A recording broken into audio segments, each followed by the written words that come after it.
Welcome back to the Property Finance Podcast, and today it's part 3 of Day After Drawdown. So we're back with Ed. We are inside, what's this, house number 1, I think, this one? Number 2, we're in the middle. Yeah, so we're in the middle. So we're actually sat in the roof of house number 2, hence all of the gear. And yeah, just a bit of a catches up on what's happened and where we're at, because I think last time we were here was December, I think we just worked out. Yeah, sort of mid to late, I think, wasn't it? So yeah, we're now mid-March, and progress has been pretty phenomenal, I think, to be fair. Yeah, it's pushed on. We've done really well, actually. I'm just blowing my own horn completely there. But yeah, no, we've done well about working around the weather. The weather's not been kind, but we've managed to keep pushing on, and it's not affected us too much.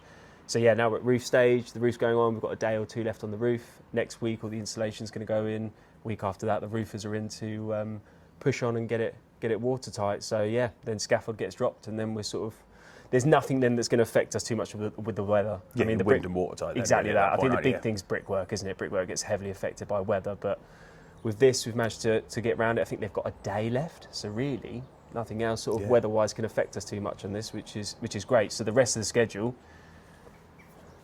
touch wood, should roll along quite nicely now. It's amazing. Good. How far ahead of schedule do you reckon you are on these 3? Because you're a little bit behind on the pub, but only literally a week or 2. Yeah. But you're ahead on these by...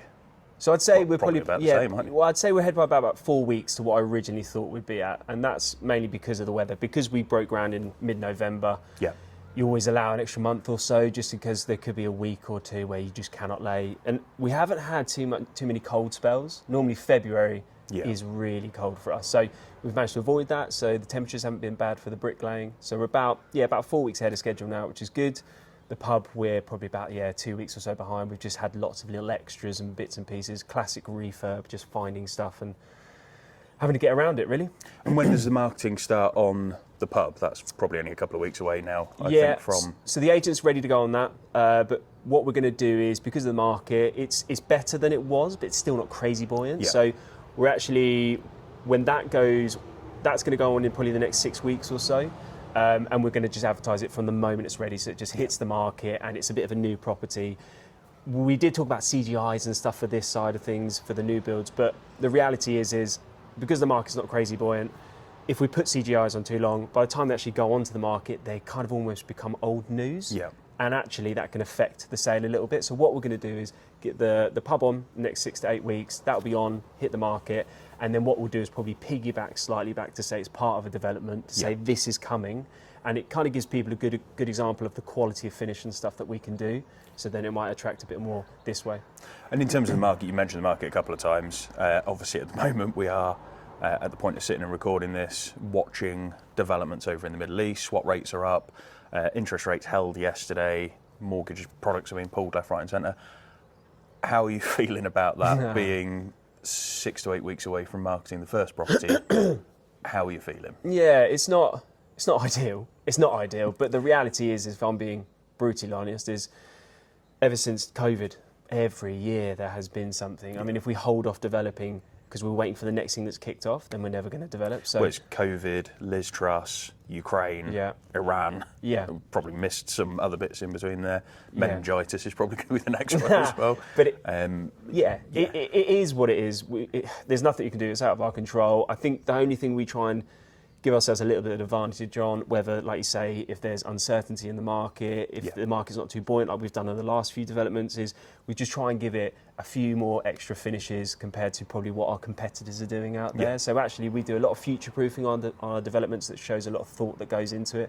Try and make sure our quality is that little bit better than what other people are doing. Same with the new builds here, is that the reality is our competitors are going to be the bigger housing estates, and these are, especially these ones, they look different. They're a nicer design. There's going to be a few more extras in this compared to what the others are doing. So I think when the market dips, whether it's uncertainty with a war or it's just a bit of a recession, that kind of gives us an extra little bit compared to them. I don't think it's going to mean necessarily we can pull more money from it and make more profit. I think the reality is it just means that we sell stuff a bit quicker. Yeah, which at the moment, with everything changing so quickly, could be the difference between actually getting out of this on time and potentially going overtime. And you mentioned about some little extras and things like that. So what are some of, just give us a couple of little examples of like some of the little extras that you're kind of putting into, let's say, the pub, and then maybe some of the bits here. I'm guessing it's the finish of bathrooms, kitchens, that kind Yeah, of thing. we're just going to go for higher end stuff when it comes to things like that. But also with the pub, an element in terms of if people, we're not going to put solar batteries and stuff in there, but we're actually gearing up so that we've got ducting throughout the property. So if people want to add in cables, ducting, future-proofing for potential electrics, they can literally get cables all around the house without actually having any exposed or having to knock into any walls. There's bits and pieces like that, which is quite a nice sort of touch on that. There's like a little outhouse there that actually what we've done is we've got all the cables to it and we're just ducting it into this outhouse. So ultimately it will probably be used as a shed. But what we've done there is we've put an external grade communication cable in there, so for the internet, and we've also put all the power into there as well, so that if people do want to turn it into a home office or anything like that in the future, it's there ready to go. Speaker cables, we put speaker cables throughout the property.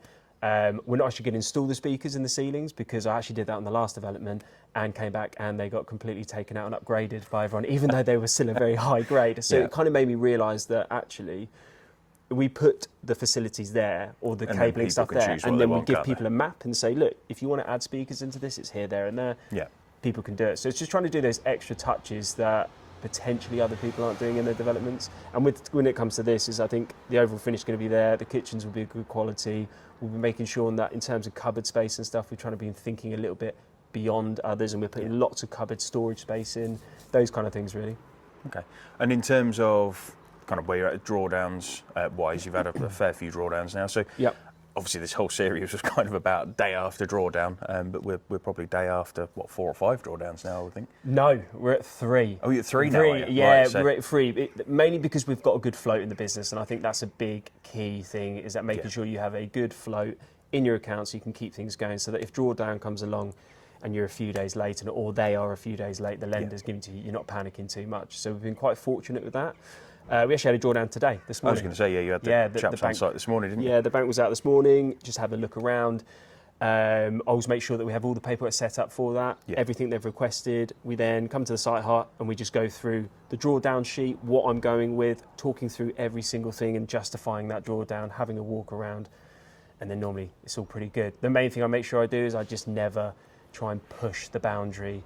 I know there's people out there that will try and claim on things that aren't done yet. They'll push that boundary, and all it does is I think it creates a bit of a bad relationship, and you're going to constantly be checked out by that. I just don't want to leave that hassle. One of the sites that collapsed recently, the one and only one that I've ever known to actually sort of go the wrong way, they were overclaiming on stuff. Yeah, and this is it. And I think a lot of that goes down to the QS as well, because they shouldn't allow you to get away with it, I think, at the same time. But yeah, it's a massive, people don't realise the knock-on effect, because it's great having that extra 20, 30 grand in the business now, but what do you do in 3 months' time when you're going, actually, I needed the money for that? Yeah, exactly. And it's also it's about just building relationships, isn't it? If you lose that trust or confidence from your lender, you're going to have a really rocky ride for the rest of it. I want, when the QSs come out to us to check, or the bank comes to check for drawdowns, I want them to be like, Ed's a safe bet. Yeah. We know that every time he's claiming on something, it's done, and it's done to a good standard. So I think ultimately it's quite short-sighted. Yeah, absolutely. And also, again, that comes back to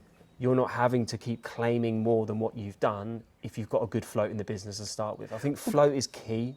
Over exposing yourself early on as well, the problem is if you're claiming for stuff that you haven't done, you're paying interest on that money as well. Yeah, which a lot of people don't seem to, like you said, short-sighted, they don't seem to take that into account. And you're also paying. You're paying £1,000 to £1,200 per drawdown. Every time a QS comes out, you're paying for that. Yeah. So if you've got a good float in the business, the further you can stretch that out, the less drawdowns we're doing. We've allocated so many drawdowns to the project when we were doing the numbers, but my goal is to try and draw down less than that. So that's an extra £2,000 or so in the bank that goes towards overheads and profits. Well, that's it. And if you can get away with, for example, you said about having the float in there, well, if that means that actually that float stays in and you don't take the last drawdown, I mean, you're saving yourself a huge amount of money there as well. And coming back to talking about the drawdowns and everything else, you're doing something that actually not a lot of developers do, which is providing that monthly update to both the lender, the QS, myself, and also your investors as well. And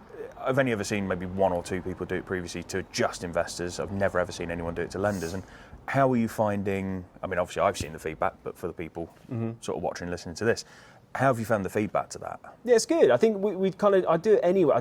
I send a monthly newsletter update which has a bit of talking about what we've done, what we're trying to achieve, and the next month, what the next plan is. Some photo images as well, and that newsletter goes out to our investors once a month, along with a statement as well to show that the interest that their investment's incurring. I then, because I'm doing it, I might as well send it to the lender as well, people like yourself as well, because ultimately it's just about building that confidence, isn't it? And again, for them, like we've had really good feedback saying that they wish that all their borrowers, was doing stuff like that. So it's great. It's about building confidence for us as well. As we're working with lenders, I just want to be seen as a safe bet, right? Yeah. And if we're keeping everyone updated, and I think you've said it previously on episodes as well, it's like communication. People don't want to, people want to know that things are going well. They don't want to hear last minute that, oh, by the way, we're 3-4 months behind schedule. They could have started talking about that 3 or 4 months ago.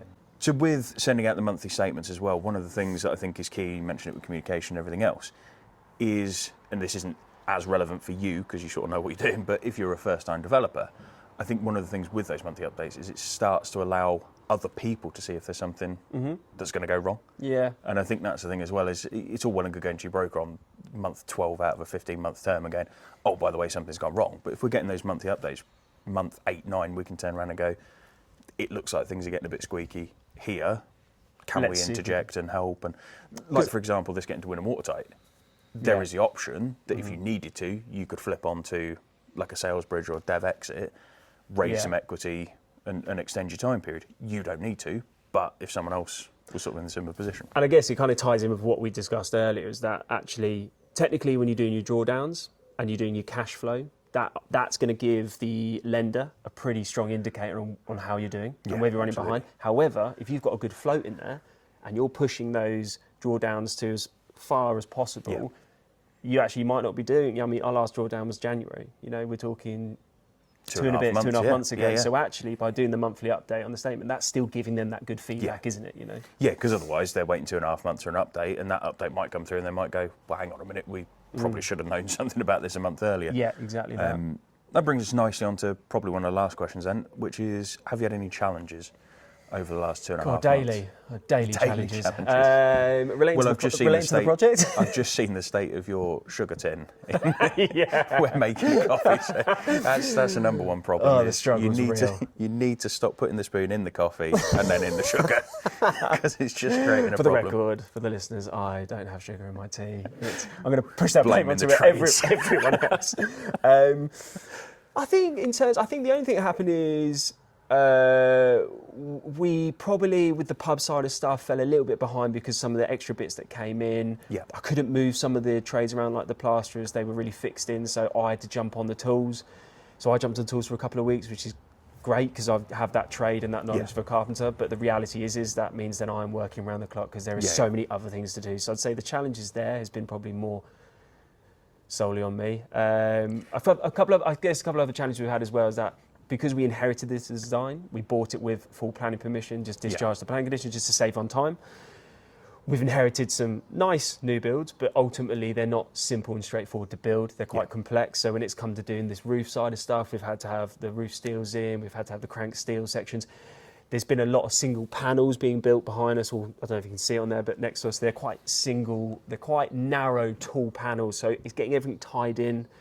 And built and secure has been a challenge, if I'm being honest with you, because the weather's been quite windy. So those are the sort of challenges. But in terms of really unknowns, we're fine. I think we were talking about this earlier on. This is quite a good example of, you've got a refurb going on there, and then you've got new builds, and everyone always says, what do you prefer? Do you prefer a new build or refurb? I love the challenge of a refurb in terms of the design element, because you've got to unlock these spaces. But the reality is probably most of our headaches are over there with the refurb. They're not really with the new builds. Yeah, which is interesting, because when you see a lot of the courses and the content that people put out, it does tend to be that refurbs are the easier of the two. But ironically, you're probably 4 weeks ahead on here, 2 weeks behind over there, and it's... I think it's just different ways of looking at it. I think it's great because you have an existing asset. Time frame refurbs are normally a bit quicker. They're not so much weather dependent, are they? Because you're in there.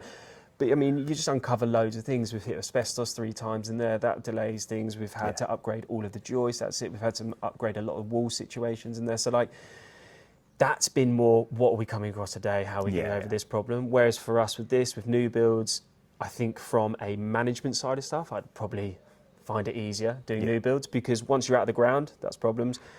Everything else is pretty kind of packaged You know up what and you're ready getting, to go. don't you? Yeah. Yes, you've got Yeah. the weather issues, I guess, in terms of stuff, but they shouldn't affect you too much. I mean, ultimately, you can combat that by trying to get into, unlike us at the moment, we seem to be doing winter starts. It's, if you can do that in spring, summer starts, you can combat that element of it.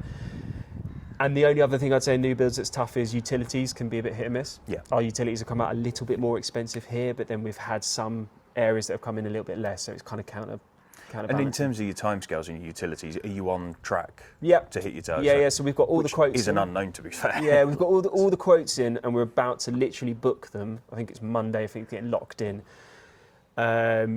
because there is a reason for that. We can sit there and rush ahead, and there's two parts to it. You want to get organised with your connections, utilities, but you also don't want to rush ahead and book stuff too early because you can then get delays on them. So, for example, everything's ready to go.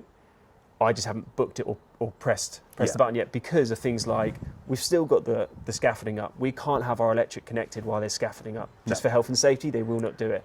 So now we're for at a point. obvious reasons, it's a massive conductor. Yeah, exactly that. But in terms of now we're at a point where the weather's not really affecting the build anymore. The roof structure's pretty much done within a day or two. The roofers are booked in the next 10 days. That's going to start. I can be pretty accurate now on when this scaffold's getting striked. Yeah. I'll give it an extra month, 6 weeks, just to make sure we get the groundworks done, and we're good to go. Yeah. So that's the factor there. Is there's two parts to it: getting all the prices and organising together, but then actually booking it. You want to just make sure that your project's in a good place. Yeah, and you're at the point now where the unknowns on this side, they're going to be non-existent, really, aren't they? At this point. Yeah, exactly that. Now we're pretty much on the home straight. Yeah, and with that Hey! only being there you go. Touch wood again. Touch wood again. Yeah. And with the refurb only being 8 weeks away. Yeah, the 6 to 8 unknowns weeks. are pretty limited there as well. Again, aren't unknowns are pretty much done there now. We're just sort of closing up. So I think the last one we've done demo, stripped a lot of stuff out. Since then, we've built everything back in, done a lot of first fix carpentry, built walls up, battened a lot of walls off, all the electrics and stuff. So all the uncovering unknowns is done, and anything we've had to fix, we've sorted. And now it's closing up. You'll see now when we walk around that we've got the plastering's pretty much getting finished now. We've got the decorator in doing some mist coating, and then we're on the home straight. Brilliant. Well, it seems like it's touch wood. I mean, I've got none. You've got there you no go, I've got wood. some there. But touch wood, it seems to be going all right, and actually you seem well ahead of schedule. And actually, to be fair, again, touch wood, I seem to have chosen the perfect project for this podcast, because we did when we first spoke, didn't we, about the potential of us doing this series and it all just going wrong and us having it's to always a bin. worry, isn't it, when someone comes to your site and starts filming and documenting you. You're like, God, I hope this goes well. Yeah, we did have a worry, didn't we? We But did, thank but it's God going- it seems to have gone all right. It's going so, well. Cool. Should we have a walk around? Absolutely, and we'll no doubt catch up. Well, I think within the next couple of weeks, probably. So, Yeah. thank you for jumping on, mate. Mate, And no worries. thank you to the crow who, for the last 5 minutes, been has singing to us. incessantly not shut up. But thank you to everyone who's watched and listened, and we will catch you on the next one.